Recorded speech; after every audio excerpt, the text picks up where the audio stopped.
Welcome back to all of you. We've begun our public masses again, and so we have our usual mass schedule of Saturday night at 5 p.m., Sunday at 8:30, 11:30, and 2 p.m. in Spanish.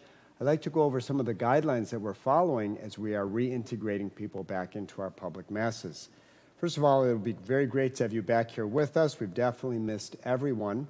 But we also remain united in prayer with those who, for whatever reason, can't join us at the public masses yet. According to Bishop Burbich's directives, everyone is expected to wear a mask during this phase 1 of reopening our churches for public mass. We're also asking everyone to disinfect their hands before they come into the church building. We'd like you to bring your own mask, but in case you don't, we do have some masks available and also some hand sanitizer.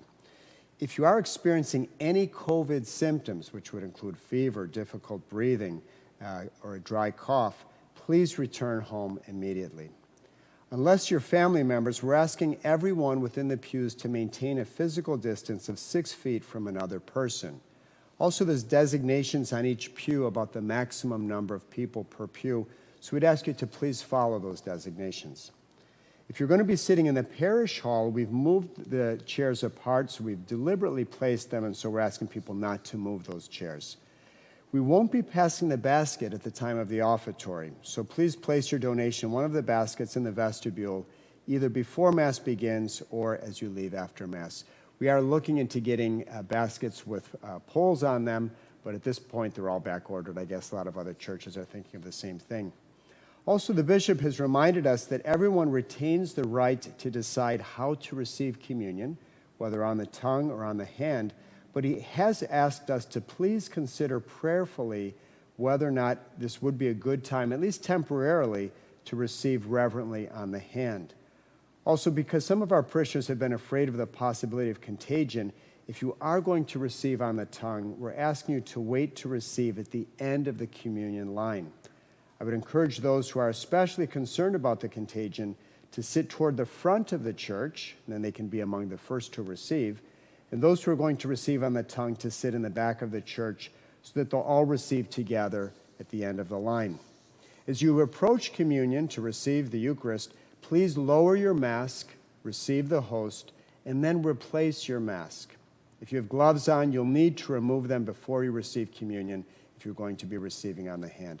As always, thank you for your patience and understanding and following these directives. We're all learning together. I would like to share just one anecdote with you. During the time of this stay-at-home order, we've begun a parish ministry called St. Joseph's Table. It's a parish food pantry dedicated to St. Joseph. So many of you have been so generous in contributing to helping out other parishioners who may be going through some financial need. And just a week ago, there was a family, an entire family that was diagnosed with COVID. They tested positive for it. And they were all told they needed to stay in their home and quarantine. So some of our parishioners, very generous with their time, decided to get together and bring groceries over to them to their house. And we heard afterwards that there was a little 5-year-old girl watching from the window. And when she saw them drive up to their house and get out of the car with groceries, she ran excitedly to her mom and said, "Mommy, Mommy, look, God has brought us food." And it's true, God has brought them food through you, through one another. I'd like to just read a quote that this reminded me of from St. Teresa of Avila. "Christ has no body now but yours, no hands, no feet on earth but yours. Yours are the eyes through which he looks, compassion on this world. Yours are the feet with which he walks to do good. Yours are the hands through which he blesses all the world. Yours are the hands, yours are the feet, yours are the eyes, you are his body. Christ has no body now on earth but yours." Let's be grateful for this opportunity of being able to show one another the love of Jesus Christ. Let's remain united in prayer for one another.